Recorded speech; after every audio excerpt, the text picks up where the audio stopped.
La plateforme d'annotation collaborative est une plateforme qui permet en fait à chaque internaute de venir indexer et enrichir d'informations supplémentaires la base de données sur les registres matricules, donc les fiches des hommes qui faisaient leur service militaire à 20 ans pour la période de 1887 à 1921, donc qui comprend tous les hommes ayant participé à la Première Guerre mondiale.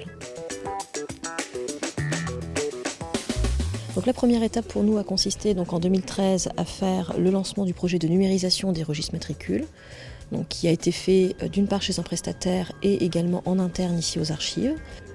On a commencé à mettre en ligne nos images l'année dernière.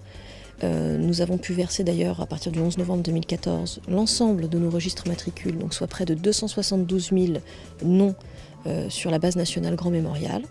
Et puis depuis 2015, nous proposons du coup à tout internaute d'agrémenter ces fiches et du coup cette information avec des champs précis qui sont compris sur les fiches matricules.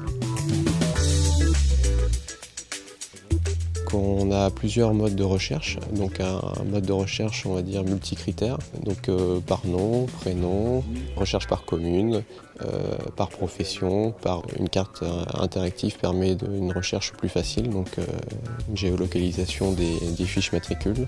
C'est un projet qui a été initié donc fin 2013, notamment avec l'arrivée d'un apprenti d'un service civique qui nous a beaucoup aidé sur ce projet. C'est un système qui a été fait en interne au sein de la collectivité et qui permet de s'adapter en fait à tous les fonds, pas que sur le registre matricule, mais également par la suite sur les autres fonds qui seront progressivement ouverts au grand public. Il y avait deux objectifs. Tout d'abord, bien évidemment, c'était la commémoration du premier centenaire. On avait également participé aux collectes où les particuliers venaient nous apporter des documents d'archives familiales que nous avons numérisés en direct en fait et que les gens conservaient chez eux ou avaient la possibilité éventuellement de nous donner.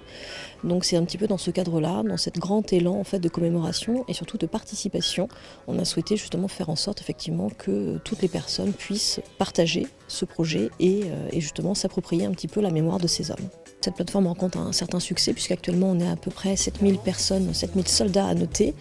Donc on a déjà à peu près 700 professions différentes qui nous permettent de savoir qu'à la fin du 19e et début 20e siècle en Seine-Maritime, la profession qui était la plus exercée par ces hommes, c'était la profession de domestique.